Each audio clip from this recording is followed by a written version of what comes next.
তাই তো? হ্যাঁ, হবে? কেউ রান আউট হবে না, কারণ কংগ্রেস আর সিপিএম দুটো আলাদা টিমের দুটো মেম্বার, তারপর নিজের মধ্যে ভুল বইতে কোনো সেম সাইড না হয়, রান আউট যাতে না হয়। ঠিক তো? হবে। অধীর আর সেলিমের জুটি যেমন, এখানেও কংগ্রেস এবং সিপিএম এর জুটি সেরকম হবে। হবে, এটাতেই ওরা ভয় পেয়েছে। চার মনে থাকবে, খুব কঠিন কাজ নয়। আর ওরা যদি ভয় দেখায়, ভোট লুট করার কথা বলে, করবে এখানে, जो बक्सा बदलने आएगा उसका नक्शा बदल कर रख दिया जाएगा।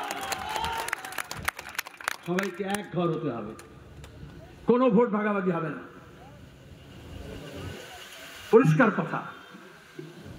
অনেক সহ্য হয়েছে, কি হবে তার জন্য প্রস্তুত থাকবে। হবে লড়াই, একসাথে হবে। মোহাম্মদ সেলিম অধীরের পাশে সব্যসাচী থাকবে, জোরে হলো না।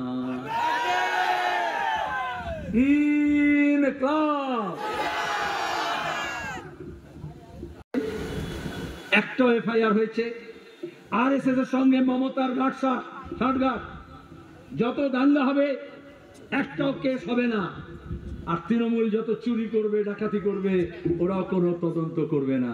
নালে একটা কাকুর গলার স্বরে স্যাম্পল নিতে 6 মাস লাগালো, হাইকোর্ট বলেছে। তার রিপোর্ট পেতে আরো 4 মাস। আরে আপনি কফ, মল, মূত্র, রক্ত পরীক্ষা করেন, কতদিন লাগে রিপোর্ট পেতে?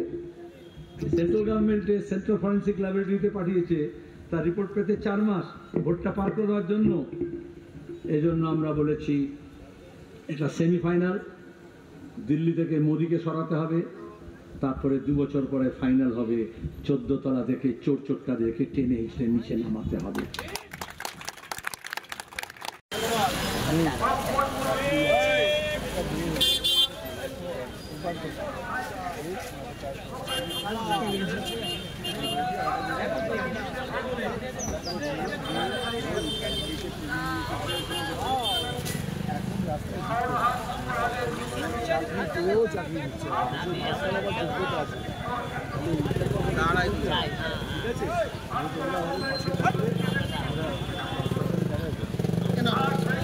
একজন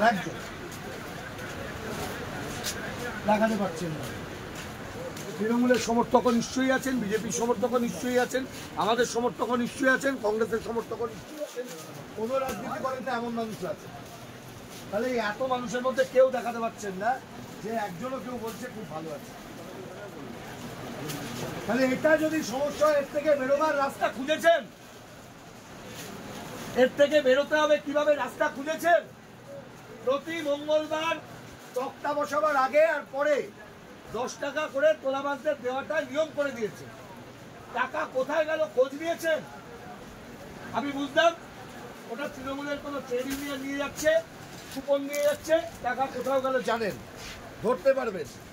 আমাদের সবাই সিপিএম এর লোকেরা টাকা তুলতে এলো, কুপন ছাড়া যদি টাকা তুলতো সেটা তোলাবাজি, কুপন দিলে সেটা চাঁদা। আপনি জানেন কোথায় যাচ্ছে। একবারও জিজ্ঞেস করেছেন কাকে টাকাটা দিচ্ছেন, টাকাটা কে পাচ্ছে? আপনি তো ব্যবসা করেন, জিএসটি দেন। আপনার কাপড়ের গাড়ি কোথাও গেলে, কাস্টমার এলে, ক্যাশ টাকা দিতে এলে পুলিশ গিয়ে বলছে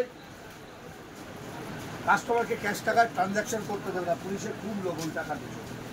তার মহিয়ারি ওই যে ব্যবসাদার বড় হাট মালিক আছে ওর এলাকাতে, পুলিশ কি করছে? অত বড় তৃণমূলের পুলিশ গাড়ি পিছু 3000 টাকা তুলছে।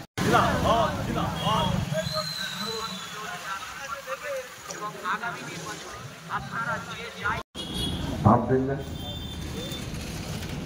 2021 সালে যারা বলল নাগরিকত্ব আইন সংশোধনের বিরুদ্ধে, তারা কথা বলল।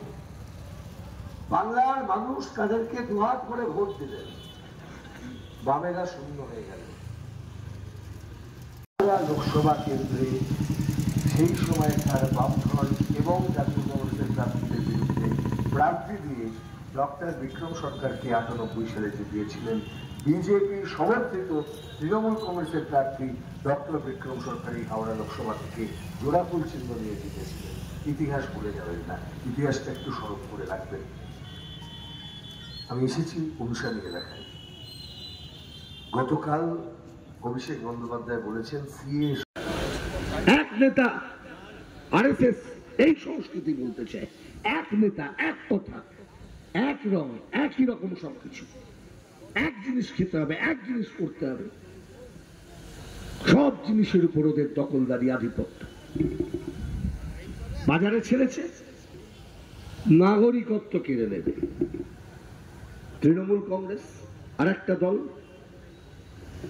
আমরা বলেছি মাটির প্রতি অধিকার, হক প্রত্যেকের রয়েছে।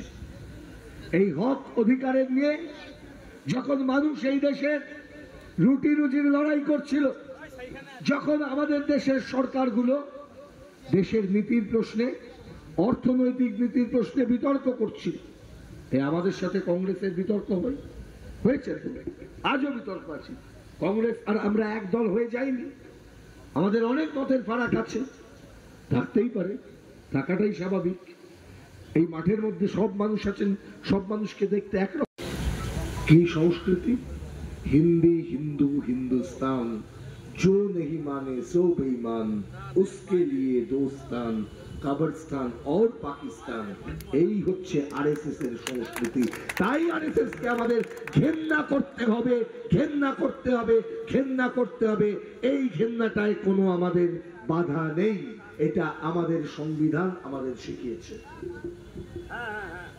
আমাদের সংবিধান বহু মতের ভারতের কথা বলে, আমাদের সংবিধান বহুমাত্রিক ভারতের কথা বলে, আমাদের সংবিধান বহুত্বের ভারতের কথা বলে। তার কারণ আসন্ন লোকসভা নির্বাচনে রাজ্যের প্রতিটি প্রান্তে বামফ্রন্ট প্রার্থীদের জয়ী করুন।